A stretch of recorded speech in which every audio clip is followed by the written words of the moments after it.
Illiteracy comes because people have no respect of the Bible. That's plain and true. The only reason modern day Americans who've been taught how to read, the government pays the bill to teach our kids how to read. And for the most part, they're failing now. But that's what the structure was set up for. The old Deluder Satan Act, first law for public schools, was to keep us from being illiterate so that the devil can't deceive us. So we can read the Word of God and know what God said and not be deceived. And someone says, well, I can't learn all that. I can't remember all that.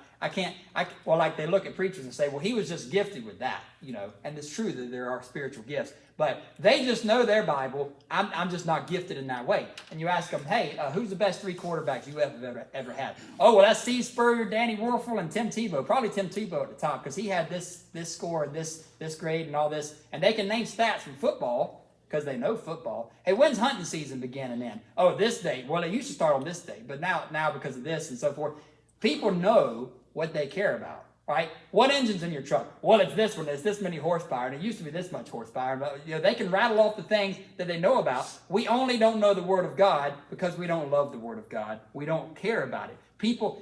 I've never met anyone that didn't know a lot about what they cared about. Everyone I've ever met, if you ask them about what they're interested in, they can rattle off all these things you don't care to know.